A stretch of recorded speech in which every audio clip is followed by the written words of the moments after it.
오늘은 욥기에 나오는 고통에 대해서, 고난에 대해서 이야기를 좀 나누려고 합니다. 이 세상에 고통이 없는 사람은 없습니다. 누구나 다 살다 보면 고통이 있죠.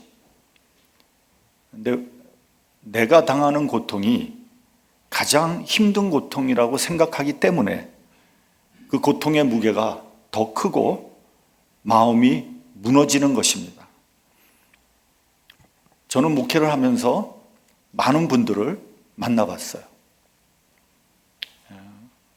그 사연을 들어보면 하나같이 다 딱한 사정들이 있어요. 고통이 있어요. 참 법 없이도 살 수 있는 선한 사람인데, 그런 분인데 말 못할 고통이 있는 거예요. 누구에게 그 고통을 호소할 수 있겠습니까? 누가 그 고통을 알아주겠습니까? 그래서 저는 목사로서 혼자 기도하면서 하나님한테 그렇게 기도합니다. 주님, 그분을 긍휼히 여겨 주시옵소서. 그 상한 마음을 위로해 주세요. 용기를 주세요. 그렇게 기도할 수밖에 없습니다.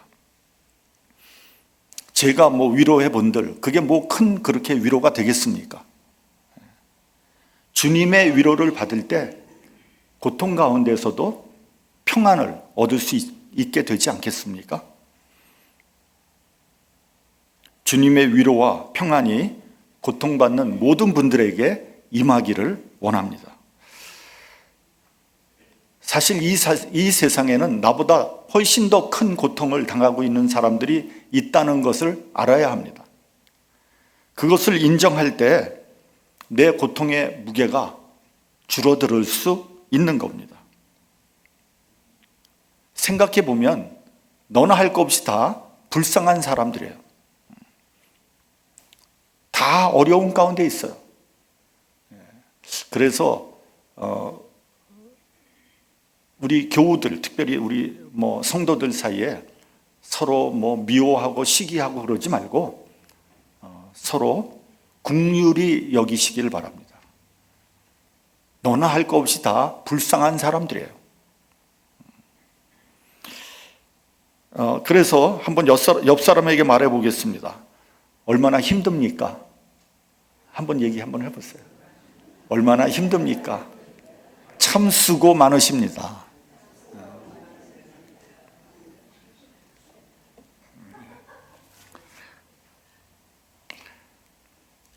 저는 이런 말 해서 죄송합니다만, 저는 제 처를 이렇게 생각을 해볼 때 문득 좀 불쌍한 생각이 들어요. 저를 만나서 평생 고생하는구나. 젊었을 때는 제가 돈이 너무 없어서 참 고생했어요. 그렇다고 밥을 굶지는 않았지만 저는 그 흔한 결혼 반지도 서로 못 해줬어요. 하도 돈이 없어서. 신혼여행도요, 버스 타고 갔어요. 버스 타고 갔어. 여기서 버스 타고 간 사람, 신혼여행 안 간 사람도 있겠지만 버스 타고 간 사람 한번 손 한번 들어보세요.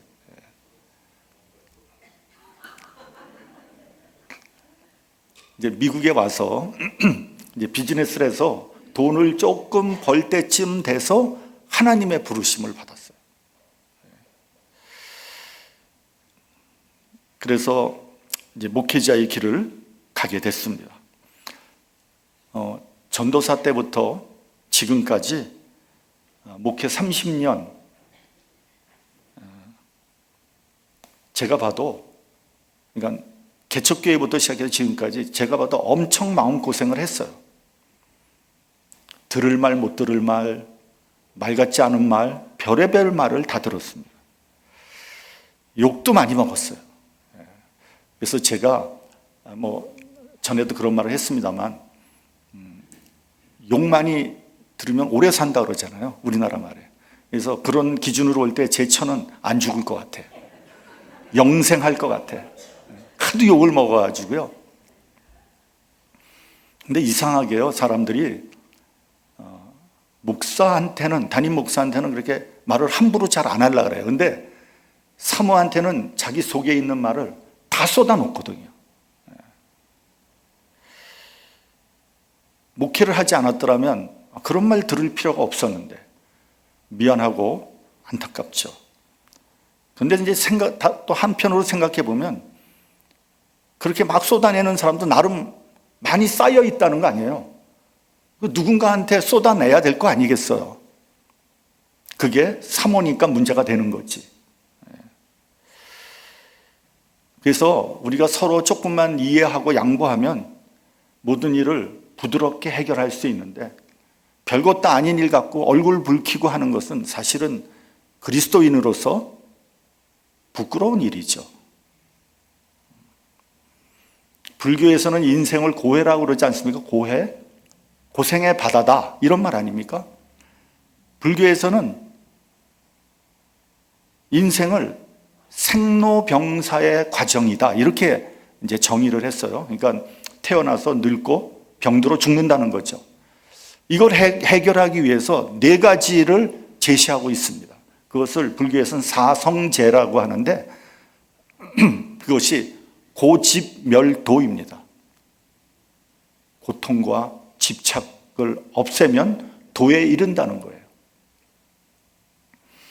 사실 모든 종교는 고통의 문제를 다루고 있어요. 왜냐하면 인생 자체가 고통이기 때문에 그런 겁니다. 성경에서도 많은 고통의 문제를 다루고 있지만 가장 집중적으로 다루고 있는 책이 바로 이 욥기입니다. 그래서 여러분들 혹시 고통이 있습니까? 억울합니까? 힘듭니까? 욥기를 읽어보시기를 제가 권합니다. 이 세상에 어느 누구도 성경에 나오는 욥만큼 극심한 고난을 당한 사람은 없을 겁니다. 욥처럼 억울하고 욥처럼 무겁고 괴로운 고통을 당한 사람이 또 있을까 의심이 될 정도로 욥은 다양한 고통을 당했습니다. 그래서 욥은 고통당하는 자의 대표다, 이렇게 얘기할 수 있어요. 그런데 그가 당한 고통은 일반적으로 우리가 당한 고통하고 조금 다릅니다. 첫째는 의인이 당하는 고통이라는 거예요. 의인이에요.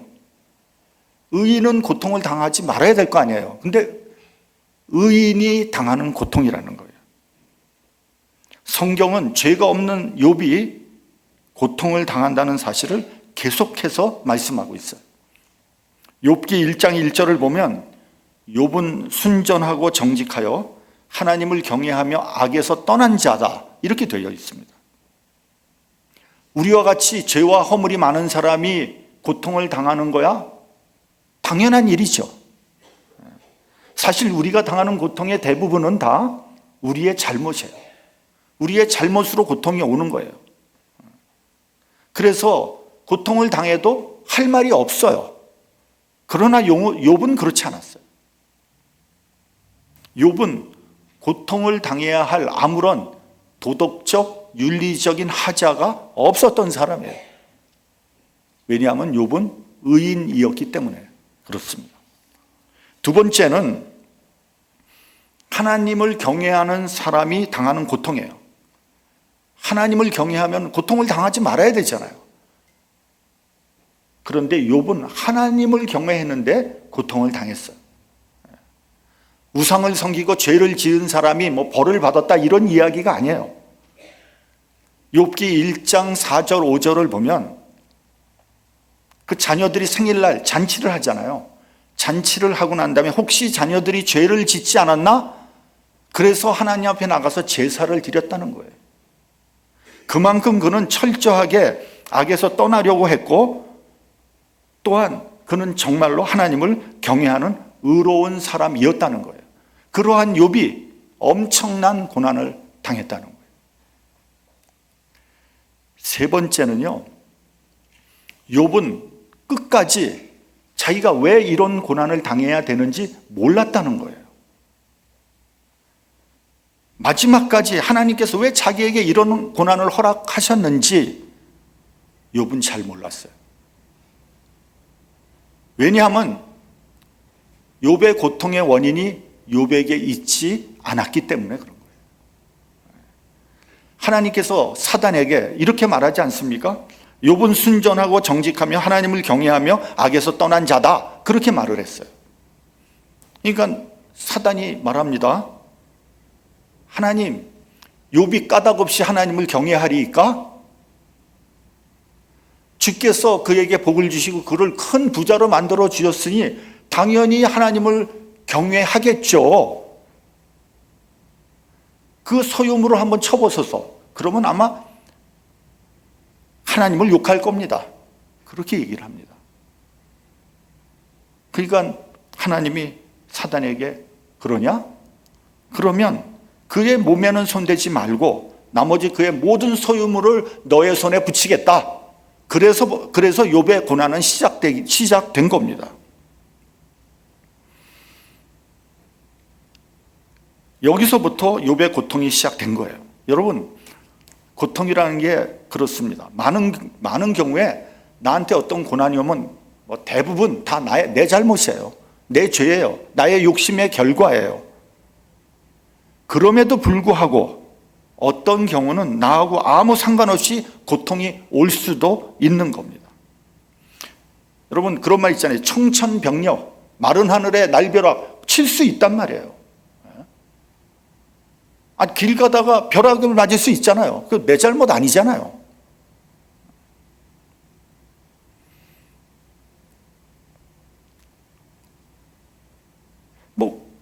그 잘못을 알면 내가 대처라도 할 텐데 전혀 내 잘못이 없이 고통이 올 수 있단 말이에요. 제가 엊그제 뉴스를 봤는데 어떤 일본인 관광객 모녀가 동대문에서 쇼핑을 했어. 그리고 그 동대문 길 앞을 지나가는데 거기서 웬 음주운전을 하는 차가 갑자기 길을 뛰어들어서 이 모녀를 친 거예요. 그래서 어머니는 죽었고요. 딸은 중상을 당했어요. 그리고 그 음주운전을 한 그 사람은 지금 도대체 자기가 뭘 했는지를 전혀 몰라. 무슨 일이 일어났는지도 몰라. 그러면 일본인 그 관광객 모녀가 무슨 잘못을 했어요? 잘못이 있다면 한국에 관광 온 것 뺏기는, 그리고 하필 그 시간에 그 길을 지나간 것 뺏기는 잘못이 없는 거예요. 이유 없는 고통을 당한 거죠.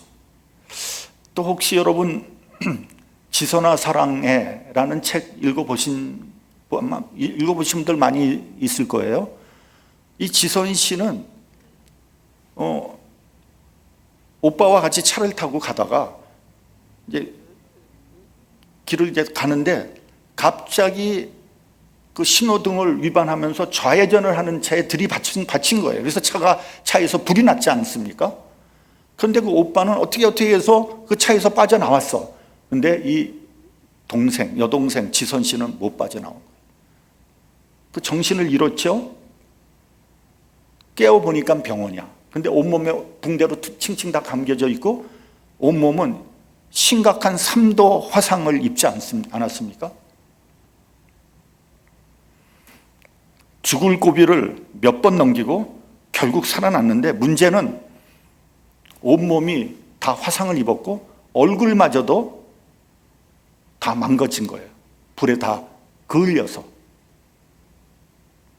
수술을 수십 번을 했는데 현대의학으로 그 망가진 얼굴이 복원이 안 되는 거예요. 어리고 예쁜 여자 대학생이 그 모양이 됐으니 정말 하늘이 무심한 거죠. 지선 씨 본인은 전혀 잘못이 없는데 당한 고통 아닙니까? 제가 한번 인터넷을 찾아봤어요. 지금은 뭐 하나? 근데 이지선 씨가 미국의 UCLA 대학에서 박사학위를 받고 모교 이화여자대학교에서 지금 교수를 하고 있어요. 결혼도 했더라고요. 자녀도 있어.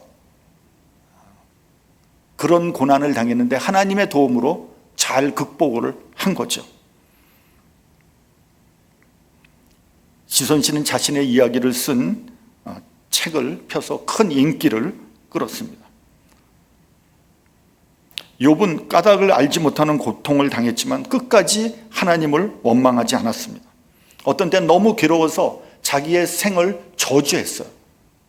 어머니가 왜 날 낳았고 어찌하여 젖을 먹였는고 하면서 슬픈 노래를 불렀습니다. 자, 그렇다면 욥이 당한 고통의 그 양상에 대해서 한번 살펴보겠습니다. 첫째, 욥은 모든 재산을 한꺼번에 잃어버렸어요. 그는 큰 부자였어요. 양이 7천이요, 약대가 3천이요, 소가 500결이요, 암나귀가 500이요, 그리고 종들도 많이 있었어요. 동방에서 제일 가는 부자였어요. 근데 어느 날 이 큰 부자가 스바 사람, 갈대아 사람 이런 강도가 막 와가지고 다 약탈해 가가지고 하루아침에 알거지가 됐어요. 둘째는 자녀들이 한꺼번에 다 죽어버렸어요. 여러분, 아무리 큰 재산을 잃어버려도 자녀를 잃는 슬픔을 어떻게 비교할 수 있겠습니까?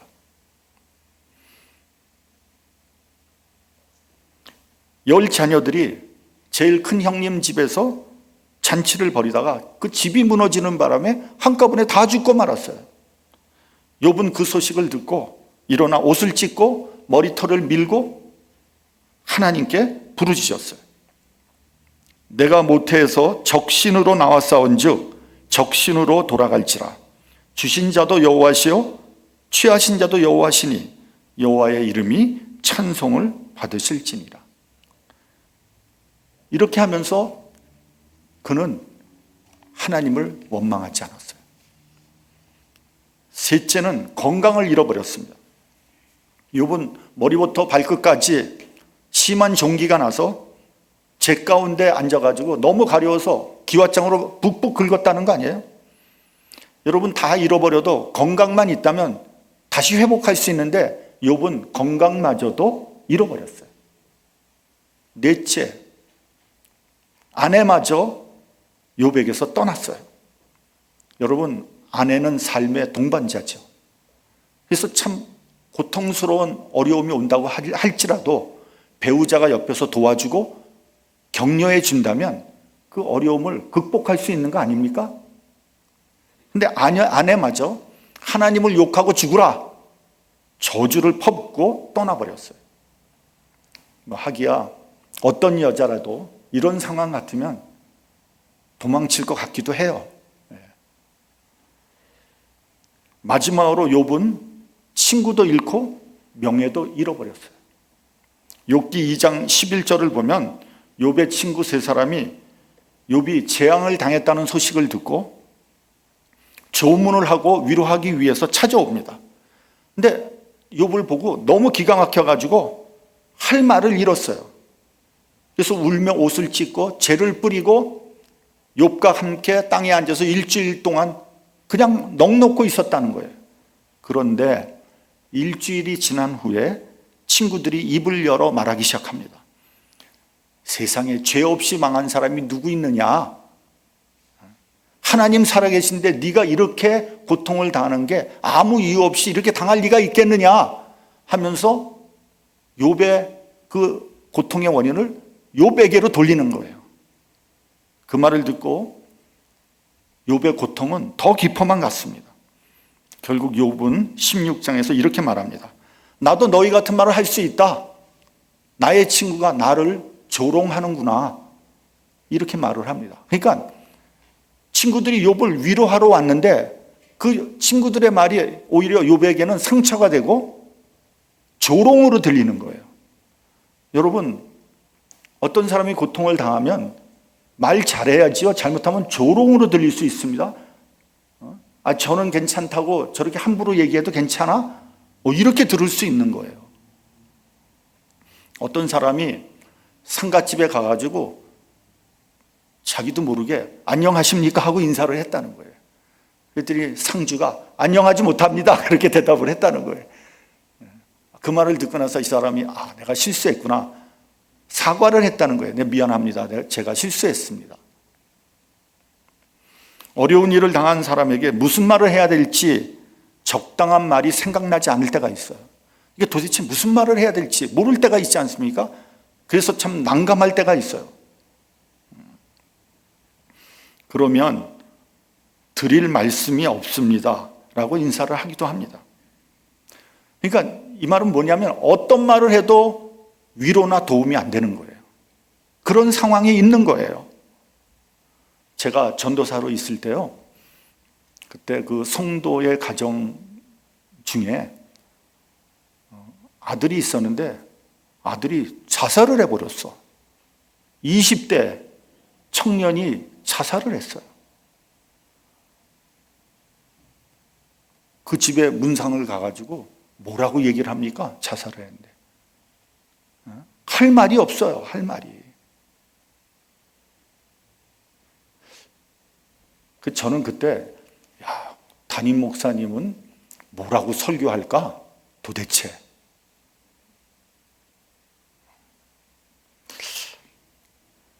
이런 일도 있었어요. 제가 잘 아는 집사님 부부였는데 이 집은 딸이 둘에 아들이 하나였어. 아주 단란한 가정이에요. 신앙생활도 열심히 하고. 근데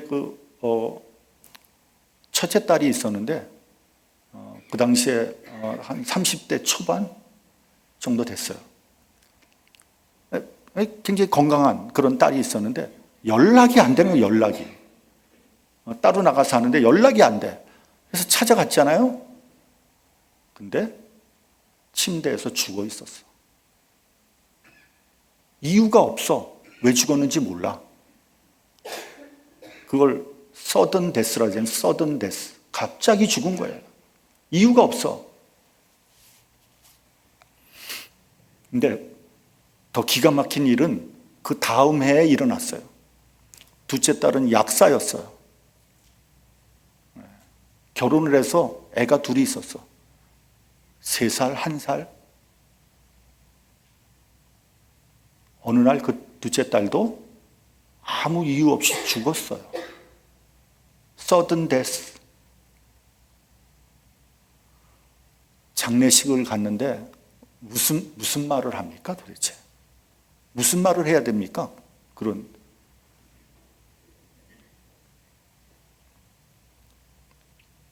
그들 옆에서 같이 눈물을 흘려주는 것 외에는 할 말이 없었어요.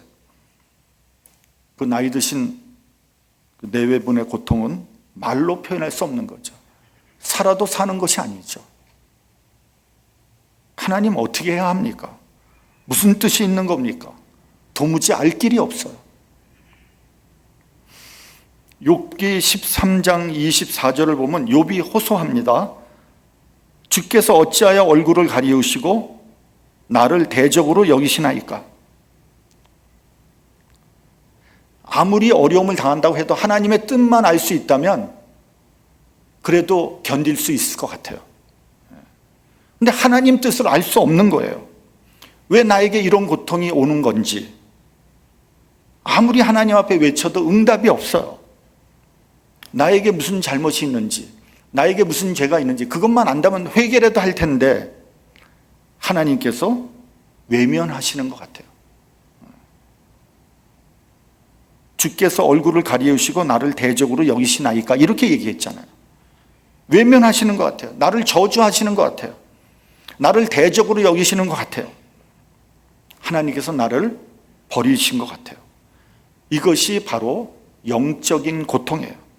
우리 믿는 사람에게 가장 큰 고통이 있다면 바로 이런 하나님과 대화할 수 없는 영적인 고통이에요. 아무리 부르짖어도 응답하지 않으시고 고통은 더 깊어만 가요. 사망의 어두움이 내려앉고요, 죽음의 그림자가 어른 거예요.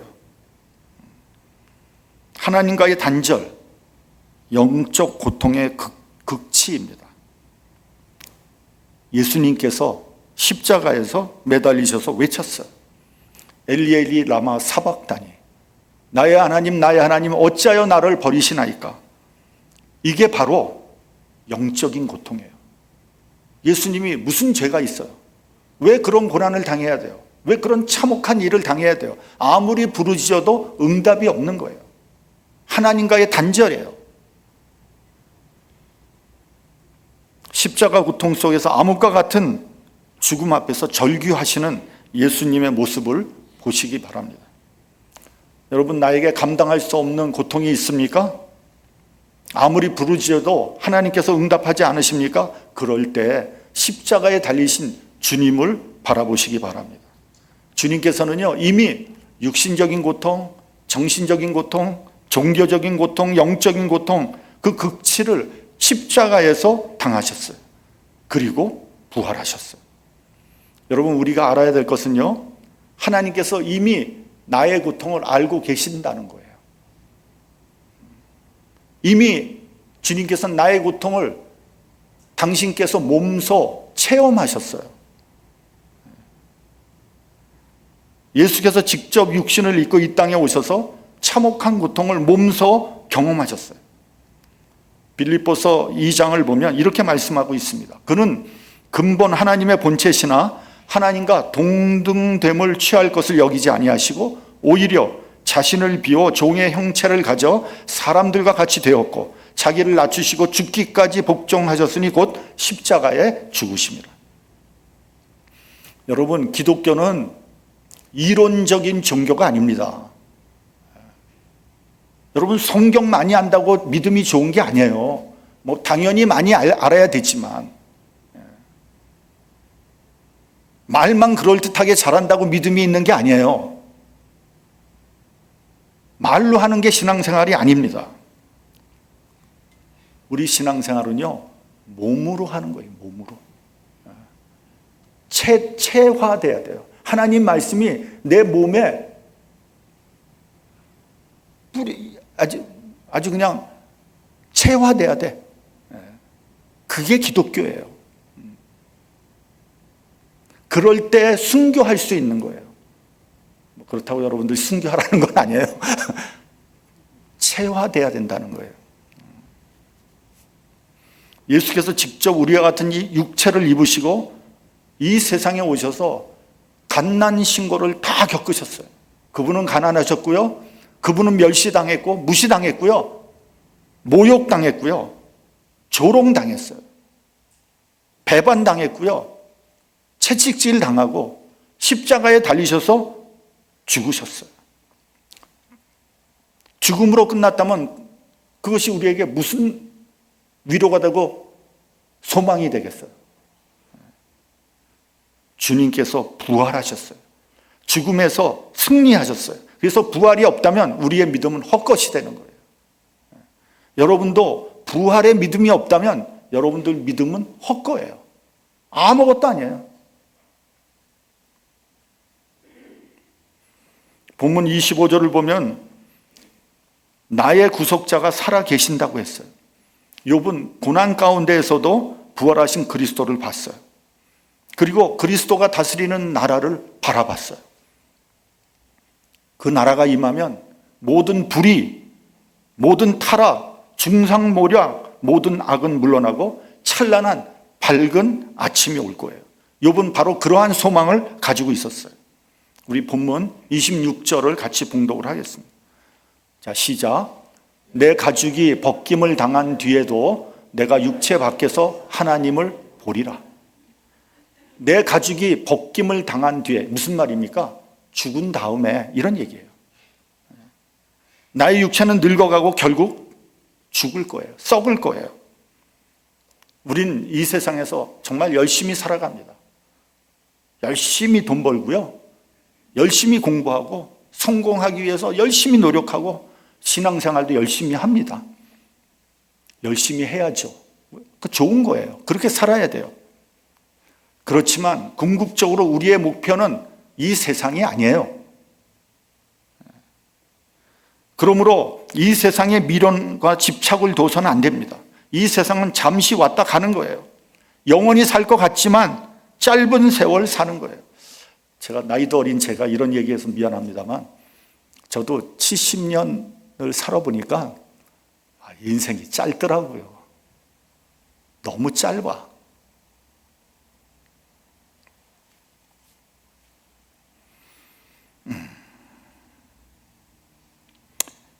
그 곱던 얼굴도 늙어갑니다. 우리 저기 옛날에 같이 신앙생활하던 구청자 권사님이라고 오셨는데 저를 보더니 하나도 안 늙었대. 아니, 거짓말을 해도 그렇게 거짓말을 하면 어떻게 해요? 지금 30년 전에 저를 보고 나서. 그래서 저도 또 권사님한테, 권사님도 뺀들뺀들하네, 하나도 안 늙었네 그랬지. 근데 권사님은 진짜 잘 안 늙었어. 오, 이상하네. 이상한 권사님이야.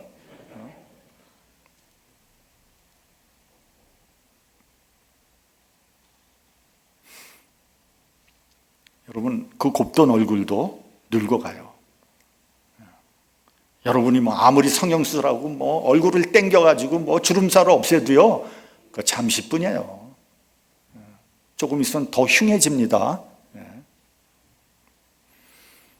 결국 육신은 흙으로 돌아갈 거예요. 그러면 내가 여태까지 모은 그 모든 물질은 무슨 소용이 있습니까? 그 명예는 무슨 의미가 있는 겁니까? 이사야 선지는 이렇게 말했습니다.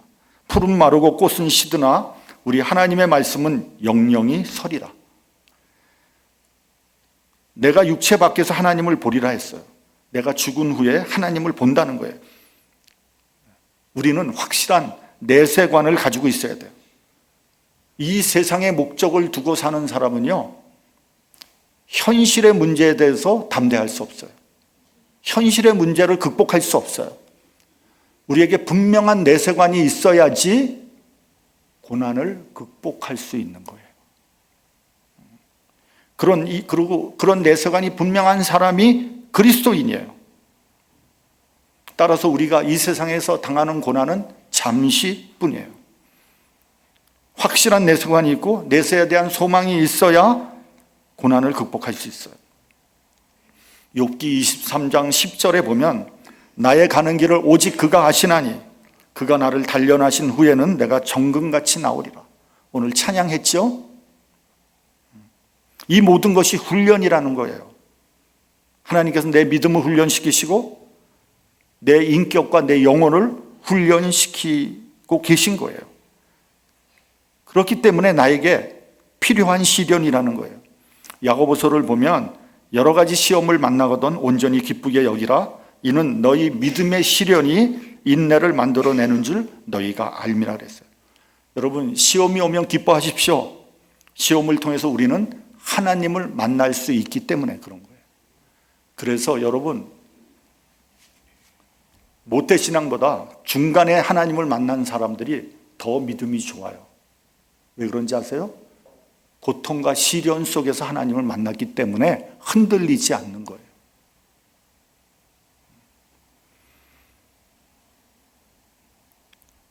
시련이 나를 온전케 하고 하나님의 뜻을 이루게 하고 하나님께 영광을 돌리게 하는 겁니다. 빙점이라는 소설을 쓴 미우라 아야코는 이런 말을 했습니다. 아프지 않으면 드리지 못할 기도가 있다. 아프지 않으면 듣지 못할 말씀이 있다. 아프기 때문에 간절히 기도했고요. 아프기 때문에 하나님의 말씀이 나에게 은혜로 다가오게 된 거예요. 아프기 때문에 하나님 앞에 더 가까이 나아갈 수 있는 거예요. 고통 때문에 더 큰 은혜를 받게 되는 겁니다. 어떠한 시련에도 굴복하지 않고 하나님께 더 가까이 나가는 은혜를 추구하는 저와 여러분이 되시기를 주님의 이름으로 축원합니다. 기도하겠습니다.